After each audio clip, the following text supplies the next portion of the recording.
que era um preconceito sempre existente, mas que assumiu um outro patamar durante esse período por, de algum modo, ser irradiado desde o lugar do Estado de modo muito contundente. Sem dúvida nenhuma, pode-se dizer que a ditadura brasileira, ela mobiliza esse discurso, essa representação negativa sobre as sexualidades desviantes, que já era muito estigmatizada, ela de algum modo pega isso que estava muito capilarizado e consegue alçar isso a um plano de uma política institucional, prover a esses síndicos da moralidade alheia os instrumentos que eles precisavam também para fazer um controle cada vez maior das sexualidades desviantes, das pessoas LGBTs, das publicações pornográficas e eróticas que circulavam e assim por diante. Então a ditadura acaba fazendo com que isso assuma um outro patamar.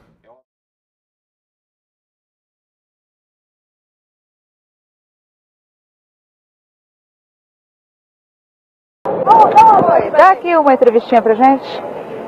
Você tem ouvido falar em noticiários, jornais, TV, rádio sobre assassinato de homossexuais? Já sim.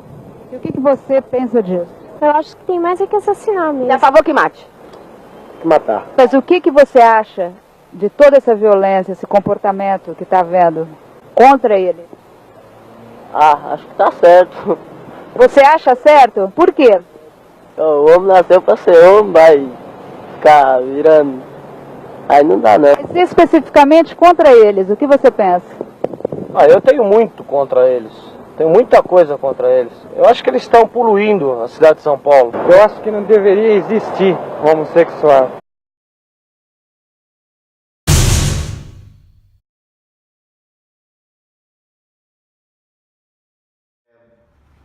Pode-se dizer que não houve só uma política sexual, que houve algumas políticas sexuais da ditadura, e que elas não eram, obviamente, não se pode equiparar como se fossem uma política de extermínio, como de desaparecimento forçado, ou de assassinato, de execução sumária, como foi feito em relação a setores organizados da esquerda, sobretudo as lideranças das organizações.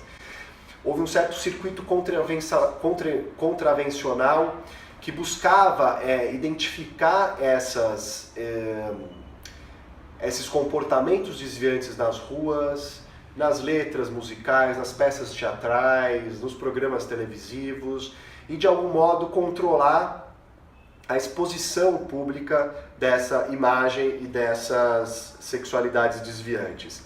Então isso é algo que se pode verificar numa série de documentos produzidos pelo próprio regime, né? Documentos da censura moral, em vários momentos manifestando isso, documentos internos trocados entre distintos órgãos e sobretudo emitidos desde os órgãos de informação, pedindo maior dureza nesse combate, à liberalização moral, aos temas dos costumes, à sexualidade, da maneira como estava sendo exposto, em uma sociedade que mudava, né, evidentemente que estava num processo de transformação que não era só no Brasil, desse ponto de vista dos anos 60, 70, mas foi uma coisa que aconteceu em diversas partes do mundo. E a ditadura, de algum modo, ela tenta frear isso. E ela tenta não só instituir um regime de repressão negativa, ou seja, de interditar e silenciar esses discursos, essas experiências, essas vivências das sexualidades desviantes, tidas como desviantes, mas também ela tenta fazer com que se irradiem discursos específicos e se propagandeiem formas específicas tidas como normais, tidas como aceitáveis e como legítimas, de organização familiar, de relação conjugal, de postura corporal, de trejeitos e assim por diante. Então havia um controle que se abatia sobre a subjetividade, sobre os corpos, e que durante a ditadura ela acaba sendo um misto de uma produção dessa razão de Estado conservadora, de uma ideologia muito baseada numa visão organicista da sociedade, numa visão da família como célula central, da família heterossexual, obviamente, como célula central, essencial da sociedade brasileira, mas ao mesmo tempo uma visão muito conservadora dos próprios agentes públicos, que acabaram também tendo mais liberdade nesses momentos de centralização do poder político, sobretudo no pós-AI-5, para praticar as violências que quisessem contra esses segmentos, né, e endurecerem daí com suas próprias concepções pessoais essa repressão na ponta dos lugares onde eles trabalhavam.